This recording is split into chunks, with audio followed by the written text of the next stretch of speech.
మా అబ్బాయి కార్తికేయ. అబ్బాయి 6th క్లాస్లో చదువుతున్నాడు.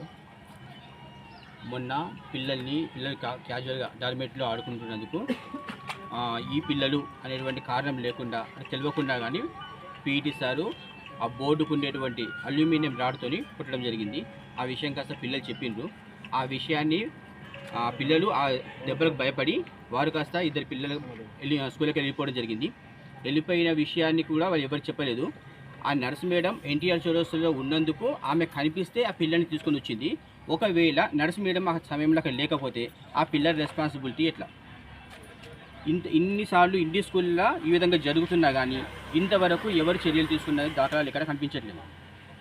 మళ్ళీ ఆ కొట్టినటువంటి విషయాన్ని మభ్యపెట్టి ఈ పేరెంట్తోని ఆ జీవన్ వాళ్ళ నాన్నగారితో ఏమని రాయించుకున్నారంటే, మీ అబ్బాయి వెళ్ళిపోయినందు ఇంకొకసారి ఆ అబ్బాయి వెళ్ళిపోతే మాకు రెస్పాన్సిబిలిటీ లేదు అని రాయించుకున్నారు తప్పించి ఆ ఎందుకు వెళ్ళిపోయిండు అనేటువంటి కారణం మాత్రం వాళ్ళు చెప్పట్లేదు. ఆ అబ్బాయి దెబ్బలకు తాళలేక ఆ దెబ్బలు భరించలేక మాత్రం పారిపోయిండు. ఆ విషయాన్ని ఇంతకుముందు అబ్బాయిని అడిగినప్పుడు కూడా అదే విషయం చెప్పిండు. మేము ఆ పీడి సార్ నేను కొట్టడం వల్ల ఆ దెబ్బలు ఇంకా బాగా కొడతాడు అని చెప్పి భయమై మేము వెళ్ళిపోయినా ఆ ఇంకో అతను కూడా అందుకోసం వెళ్ళిపోయిండు అని చెప్పడం జరిగింది. మా అబ్బాయిని కూడా అనవసరంగా కొట్టిండు. ప్రిన్సిపల్ సార్ని అడుగుతానేమో మీరు ఈ స్కూల్ కాకపోతే కార్పొరేట్లో జాయిన్ చేసుకోండి అని మాట్లాడుతున్నారు. కార్పొరేట్లో జాయిన్ చేసుకునేది ఉంటే ఈ స్కూల్ ఎందుకు, ప్రిన్సిపాల్ ఎందుకు, ఈ యొక్క ఎడ్యుకేషన్ ఎందుకు? మరి ఈ స్కూల్లో ఉండొద్దు అని ప్రిన్సిపాల్ సార్ కనుక లేదా నర్స్ మేడం కనుక మేడం మాట్లాడింది కదా, రిటర్న్గా రాసిస్తే మేము వేరే స్కూల్లో జాయిన్ చేసుకుంటాం. మేము కలెక్టర్ దగ్గర దాకా ఈ విషయాన్ని తీసుకెళ్తాం. కలెక్టర్ దృష్టికి తీసుకెళ్ళిన తర్వాత కలెక్టర్ గారి చర్యల్ని బట్టి నేను చెప్తాను.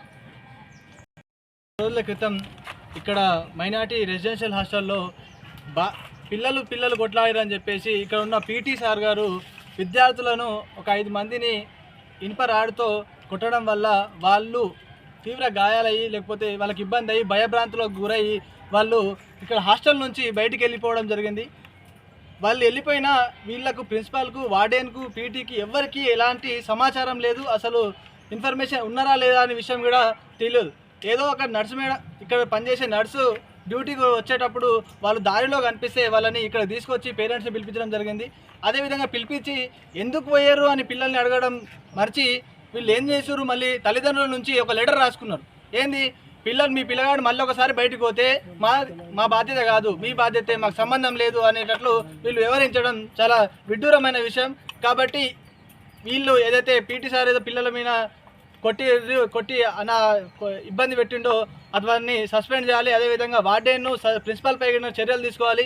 ఇలాంటి సంఘటనలు వికారాబాద్లో ఇదొక్కటే కాదు, ఇటీవల కాలంలో మైనార్టీ రెసిడెన్షియల్ బాలికల పాఠశాలలో కూడా ఇదే విధంగా 2 బాలికలు బయట కనిపించడం జరిగింది. వారికి బయటికి వెళ్ళిన తర్వాత ఏదైనా యాక్సిడెంట్ అయినా లేదంటే ఇతర ఇబ్బందులైనా ఎవరైనా ఇబ్బంది పెట్టినా చాలా ఘోరం పరిస్థితి ఉంటుంది.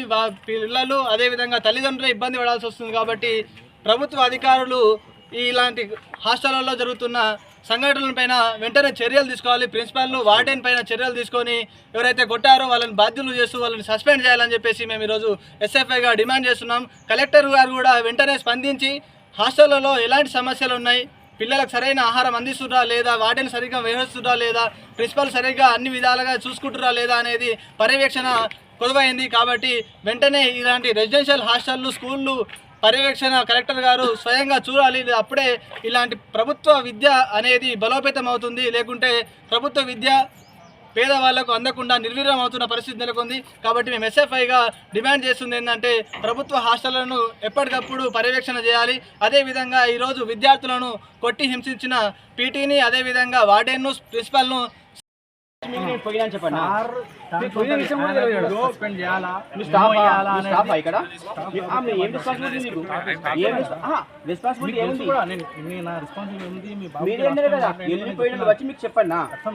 మీరేంటారు కదా, పోయిన వచ్చి మాకు చెప్తే తెలుస్తుంది అన్న. మీరు అదే అట్లా కాదు, ఇది ఉంటారు ఏముంటారు లేదు. సంఘటన జరిగి 2 రోజులు అవుతుంది. ఏ విధమైన చర్యలు మాట్లాడిరా లేదా पीटी सर को बुला के मीटिंग वाइस बुला के प्रिंसिपल आप लोग ने सामने बात पीटी करो। सर को आना नहीं होता है, आना तक आना नहीं होता, क्या करते हो जाते हो ना। नहीं आना नहीं हो तो क्या करते, कौन बात करना, प्रिंसिपल आने के अगर प्रिंसिपल नहीं है तो क्या करते वो बोलो ना। कलेक्टर इచ్చింది ఇదిగో నాకు ఈడ కలెక్టర్ ఇచ్చిండు కానీ ఇష్యూ అయింది పిల్లగాడు బయటికి వెళ్ళి ప్రాణాలు పోతున్నాయి. ఏం చేస్తున్నావు? నువ్వు కలెక్టర్కి చెప్పు. చెప్పు. మీకు ఎప్పుడు పడితే అప్పుడు మీకు రమ్మన్నాడా 24 అవర్స్ రెసిడెన్షియల్ అంటే మీరు రాత్రి 8:30కి ఎప్పుడు రమ్మని వచ్చినా పిల్లలు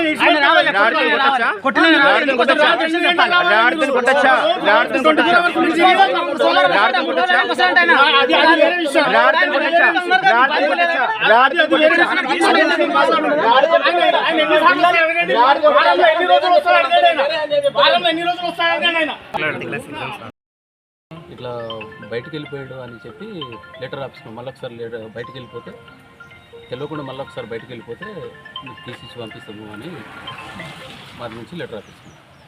అంటే మీ పిల్లగాని ఏమన్నా తప్పు చేసిన మీకు తెలిసింది? తప్పు చేసిండని ఏం రుజువు లేదు ఆడ. తప్పు చేసిండని ఏ పిల్లాడు చేసిండని లేదు. మా పిల్లాడు కాదు, ఇంకా ఇంకో పిల్లాడు ఉన్నాడు కానీ ఏ పిల్లాడు చేసిండని లేదు. ఇద్దరు పిల్లలు బయటికి వెళ్ళిపోయారు. ఇద్దరిని పట్టుకొని నర్సపడి మళ్ళీ తీసుకొని వచ్చాం. మీరు ప్రిన్సిపల్ని అడిగారా? ప్రిన్సిపాల్ లీవ్లో ఉన్నాడు. ఇప్పుడు మీరు ప్రిన్సిపల్ మళ్ళీ ఏమన్నా అడిగారా మీరు? పిటి సార్ అదే నైటే అడిగినాము. మళ్ళీ ఇక అంటే కొట్టినామని చెప్పలేడు. అంటే ఇట్లా మేము రాడుతుని కొట్టినాం అదే అని చెప్పలేడు. బయటికి వెళ్ళిపోయిన కారణం ఒకటి చెప్తుండే వాళ్ళు, అదే ఇష్యూ చేసేది. దాన్ని లేవనెత్తారు. కొట్టిందని తర్వాత తెలిసింది మాకు పిల్లలు. మరి మీరేమంటున్నారు దానికి? మేము దీనిపైన కలెక్టర్ చర్య తీసుకోవాలని కలెక్టర్కు వినిపిస్తుంది. ఇట్లా బయటికి వెళ్ళిపోయాడు అని చెప్పి